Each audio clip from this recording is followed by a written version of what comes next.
As we enter our 30th year of trading, we looked back into the archives to bring anecdotes of 30 memorable sales, a random selection from the circa 2,500 cars sold by us to date, giving just a little insight into the challenges and satisfaction involved. Firstly, the DB4 GT. There's been a few through our hands over the years, and this is the one I wish we had never sold. A well-preserved example we bought in 1994 for £78,000 and sold shortly after, now restored after a 20-year racing career and sold by ourselves very recently at £2.5 million. Definitely, this is the one I should have kept. The next DB4 GT, a very late example. In the days before emails were the norm, this sale was all agreed via fax machine. When I met the buyer for the first time, and after being paid for the car, the owner came to see me and surprised me with his down-to-earth nature and very modest dress sense. Very pleasant and straightforward to deal with. His family still own this car, and what an investment it's been. Perhaps one of the most important cars we've been privileged to ask to sell is this unique X-Works Le Mans prototype. On behalf of the long-term owner, we found ourselves in a corner with our buyer. "I understand the car," he said. "I understand its history. I also understand its condition, and I do want to own it. But tell me, how do you justify the price?" Well, a unique car which raced at Le Mans and held for decades the highest top speed record down Le Mans Mulsanne Straight for a front-engine car. This is Aston Martin's equivalent of a Ferrari GTO and should be priced not dissimilarly. "Yes," our buyer said, "but a GTO has been sold in living memory, so we know what a GTO is worth. Not so one of the only 3 Aston Martin project cars." Well, needless to say, when I told him it's the only one he could buy, we got there in the end. Next up is an Aston Martin DB4 GT Zagato our buyer had agreed to purchase, and in effect our deal was done. Arriving one morning to the showrooms for a final look, our buyer made a phone call from my desk and asked me to speak to the person at the other end of the line. It was our buyer's father. Needless to say, he was a little less enamoured with his son's commitment. But having gone through a few additional hoops with the father, we completed the sale. It was a little surprising and could have ended badly, but we got there. Another fabulous car, the Jaguar D-Type. An epic car, built up from genuine D-Type parts and applied with a donated chassis number from a scrapped original D-Type. Successfully raced for 10 or more years during the mid-70s and 80s in international historic racing. Driving this car to Le Mans and back for the 24-hour race in 1990 is one of my most memorable and enjoyable drives. Not an easy one to sell with its cloudy history, but in emotional terms the iconic D-Type Jaguar is up there with the Supermarine Spitfire for me, and my enthusiasm for the car I don't doubt helped in the sale. We sold this car in 1992 after a protracted and sometimes awkward negotiation, the new owner being just as enthused as I was once he had taken delivery. Still owned by the buyer's family, we'd like it back, please. This DB3 we sold in the mid-90s, but not without a fight. After consigning the car, the seller of the ex-David Brown DB3 was contacted by a broker and told they had a buyer who would pay him more for the car than we would. Our prospective buyer was also in touch on the very same day to say he had been offered the car and contacted by someone who could supply it to him for less. These conversations went on while I was actually standing next to the car in our showrooms. Just seemed odd. After some investigation, it transpired a classic car broker had identified the car from our advertising, the owner's details from published information, and our buyer was a known collector. Trying to be clever, he had, without any right to representation, offered the car behind our backs on the basis he might make some money. Once identified, he took a level of verbal abuse and a lesson on business ethics and unprofessional behaviour before disengaging.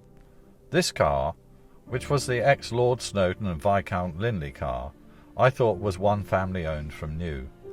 The Snowdon family had, I'd incorrectly assumed, owned this one forever. Not so, I was told, but only after I had sold the car. The new owner, who was not too pleased when I relayed this information, was then more than happy when I let it be known that the first owner had been none other than Peter Sellers. Sold again in 2016 to a well-known broadcaster, this DB5C has the best ownership record of any DB5 convertible. The fourth DB2 chassis built, and the second six-cylinder car of the Ford prototype DB2s built. This 1949 former prototype was David Brown's personal transport until pressed into racing service by works driver Lance Macklin, who had entered it in the 1950 Targa Florio and that year's Coppa into Europa at Monza. Visibly and mechanically very advanced for its day, it ran with the then new W.O. Bentley designed 2.7-litre six-cylinder engine, clothed in an aerodynamically inspired body. After many years unseen in a private collection and consigned to us for sale, I suggested to a client that he buy it and get it better known on the map. Enter concours events such as Pebble Beach or Villa d'Este or others. Enjoy the experience while also potentially increasing its value. Some 10 years later, and after following my recommendation, the car was sold in a California auction at many times the purchase price. I really want the ultimate driving DB4, so said one of our best long-term clients. This was a mammoth endeavour, interpreting our clients' wishes and putting them into reality. Over 3 years, we rebuilt from a DB4 chassis frame up this DB4 GT dimensioned car, fitted with an enlarged 4.7-litre engine, revised rear axle, and all front suspension and braking known upgrades to cope with the performance. New hand-formed body panels fitted, we finished it in Pentland green with black hide and Alcantara interior. Some elements of the interior were specified to reflect the car's Italian design origins. We're very proud of this one, completed in 2007. Unfortunately, it's very rarely seen in public as it resides in a private collection, and I suspect the owner will never sell it. Right, I've got a thing about fours, I was told. A Vantage V8 X-Pack we were offering in the early noughties had a price tag of £45,500. The eventual buyer told me in his negotiation he had a thing about fours when bidding us £40,000. After a short pause for effect, he laughed and shook my hand on a deal when I responded, "If 4 is your number, then you can have it for £44,444. It's always nice when a bit of humour can diffuse and secure a deal. The Sunday Times, where we and most dealers used to advertise in the day, used to charge advertisers according to the number of digits or lines used in the advertisement text. This ex-factory demonstrator DB7, finished in Autumn Harvest Gold, I renamed as Cognac, paying for 6 digits rather than 17 when advertised. Our eventual buyer from North Wales read the Times advert and queried us on what colour cognac actually was, and it's a difficult colour to describe in appealing terms. After sending over an image in the early days of email, I wasn't convinced of securing a sale. It really was quite a bright orange. Taking a call 3 days later, and after his initial shock, our buyer bought it unseen, specifically because after 3 days the colour had grown on him, and it was the only one. We became big fans of email thereafter. I can't buy that Aston Martin Vantage because it's not perfect. A buyer's master technician had been sent from Germany to inspect a particularly nice 1980s Vantage we had for sale in 1996 and reported back to the potential buyer its so-called imperfections, which were few. After a protracted conversation, I respectfully suggested he forget about ever owning a hand-built Aston Martin, if perfection is the main criteria, particularly as the one which he had been inspecting was about as perfect as a V8 ever got. Surprisingly, he then ends up buying two V8s from us a month later, a Vantage and a Vantage Volante. It seems the power of one's heart ruling the head lives on. This outcome was very unexpected, the buyer being a very perfection-focused German gentleman.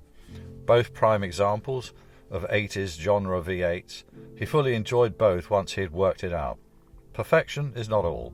The appreciation of hand-built qualities, like a Savile Row suit, sometimes gives a greater satisfaction than mere perfection. It's all wrong, but it's all correct. Famed Aston Martin engine designer Tadek Marek knew what he was doing when he created his own interpretation of how a DB4 should be. Starting with a Series 1, an early light chassis car, fitting a 4-litre Vantage engine on Webers, a 5-speed gearbox with a DB4 GT nose and a low bonnet scoop. He topped it all with an electric opening and closing rear quarter window to let the smoke from his Player's Navy cut exit the cabin. This car was in many orthodox ways all wrong, but it definitely was right. It was Tadek Marek's own car, after all, and he knew what he was doing. It was strangely emotional when this car came into stock, when diving into the background and specifications of the comprehensively themed Supermarine Spitfire Edition Vantage V12s. We did a fitting video for our YouTube channel, and needless to say, it flew out of stock. I'm beginning to like this guy. This was the last V8 Vantage X-Pack built, with a unique and customised specification for its first owner, Wensley Hayden Bailey. On test driving this car with a buyer in 2016, and explaining the reason for Hayden Bailey's unique specifications, the half roll cage, the special seats, and positioning of switchgear amongst other personal touches, the buyer, whilst driving at quite high speed, turned to me and said, "I'm beginning to like this guy, Hayden Bailey. So good to drive." Reluctant to commit, a customer who drove one for the first time and after immediately bought it. His comment after driving it was that he saw it in a different way after his drive. No disappointment in performance terms. These are the best driving of the 1980s V8s. Why these best-of-class Vantage V8s haven't gained more traction in the collector's market, I'll never understand. We were lucky enough to help select the specification and see our customer's 177 being built at different stages within its dedicated assembly area at Gaydon. The componentry and build process was very impressive. This car, a different example, we sold last year, uniquely finished in Braemar blue. It was a one-owner car and had been maintained and upgraded by Aston Martin's Special Operations. The ultimate expression of everything Aston Martin, the colour and condition of this car sold itself to the new owner. Originally codenamed the Dreadnought, the V600 of 2018 marked the end of naturally aspirated V12 production. After several discussions with our client over colour specs, I suggested, "Leave the colours to me. It'll be a nice surprise when we deliver it." The client agreed. My suggestion, after spending many hours going over different colour choices, was this: a traditional Balmoral green with tan.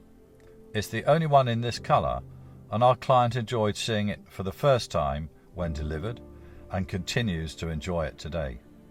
1 year whilst at Le Mans, I informed a particularly good client of the possibility of supplying him one of the 8 convertible supercharged Vantages built at the end of the Vantage Coupe's production run.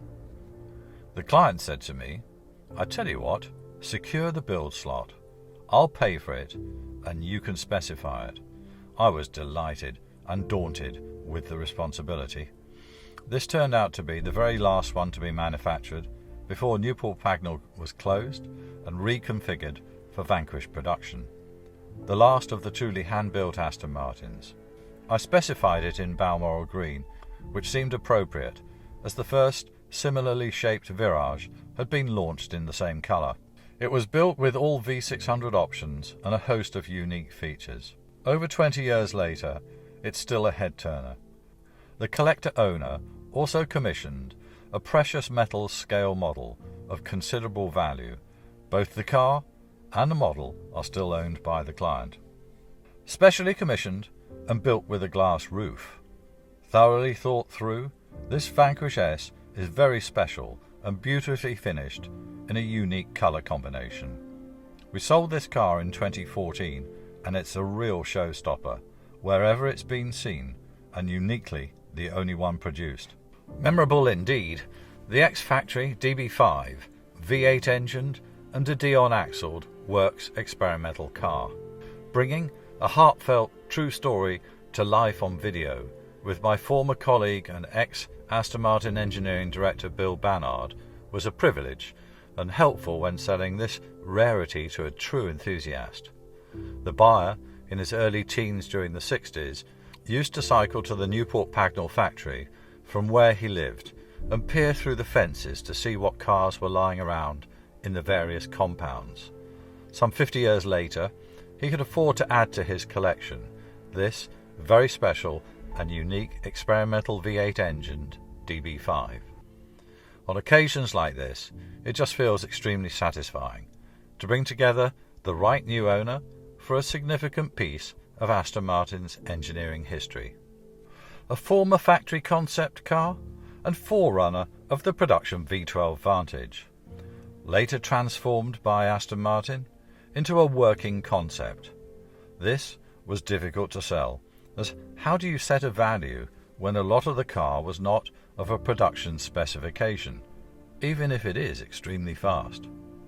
But to a man who took the time to understand all the background and appreciated the ex-factory concept car status, high points and deficiencies, it was a great opportunity to acquire a significant piece of Aston Martin history into his collection.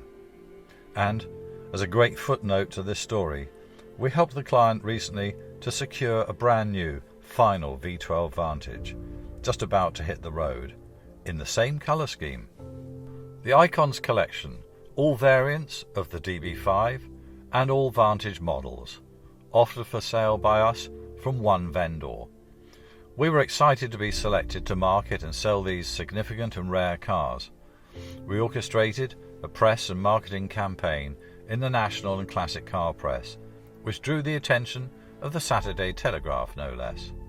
They published a superb half-page photograph and we received many inquiries from the campaign. A collection of Aston Martins like this comes along once in a lifetime, and we didn't want anyone to miss the opportunity. Sold in 2016 for the owner I had supplied it to in 1987 when new. Almost 30 years later, it had covered just 7,000 miles when we received a call to ask if we would like to buy the car. The history file still contained correspondence, notes, and even the original sales order I'd sent to him in 1987. A time warp example? Totally original, save for a new set of tyres. After meticulous preparation, we sold it to a man who we discovered later didn't have a driving licence. Former Aston Martin chairman Victor Gauntlet's personal V8 Vantage and the Motor Magazine road test car. To promote this car, we produced a semi-light-hearted video featuring Victor's son Richard, who remembered the car from a young boy. On our YouTube channel, it's one of the most popular videos. Restored and in great condition, we sold it to a local collector and now regularly maintain it. Its well-chronicled road test credential, and having been the chairman's personal road car, was clearly presented in our video and no doubt added to its appeal for the buyer. From the famed Hunter Green Aston Martin V8 collection, we bought this POW Vantage Volante with just 900 miles recorded and sold it twice in 48 hours. Sold and paid for once, we had a difficult time convincing the new owner to part with it after just 24 hours of ownership change. Another person, a new client to us, wanted that particular car and no other. Knowing it had just been sold, he was prepared to pay a premium to get it. It was just a question of how big a premium. One could say this was the POW which did sell for the king's ransom, but in fairness to the buyer's logic, he bought the lowest mileage example of the 22 built. He's still enjoying the car and hasn't done too badly either. Our favourite V8 Vantage Zagato finished in Fury Yellow. Our favourite V8 Vantage Zagato finished in Fury Yellow. There are only two in this colour, and we think it really suits the car. Stocked in 2015 for the second time in 2 years, and with information loaded to our website 28 hours before, we took a call from Germany.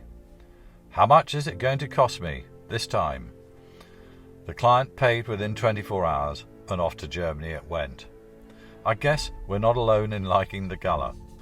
Bought from Eon Productions, the name behind the James Bond film franchise, in 2015, this car was central to a well-publicised story a few years earlier, when producer Barbara Broccoli's then-boyfriend James Martin had allegedly turned down the car as a birthday gift. Martin reportedly declaring that he buys his own cars, thank you very much. The national press, understandably, had a bit of a field day over this. The car's chassis number, naturally, ends in 007. Sold in 2015, we'd like it back, please. The UB stands for Ulrich Betz, former CEO of Aston Martin, and the 2010 for the Geneva show year where it was unveiled. Just 13 of these cars were produced in total.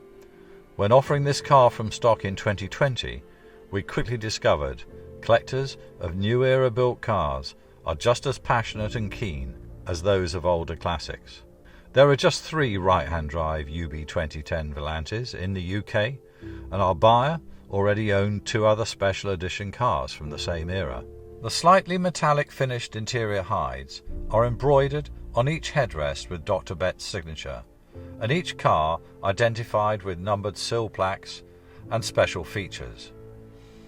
But then, of course, it is a DBS, perhaps the most collected production model from the first generation of Gaydon-built, normally aspirated V12 engined cars.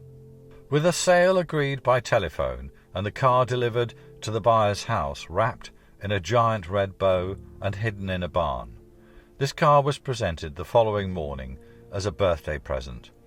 One could say some husbands have all the luck. Kept since that birthday for some 16 years, we've recently found another new home for this low mileage and late model V8 Volante, one of 44 UK cars equipped with electronic fuel injection. Now, in case anyone is wondering, my birthday comes around next July,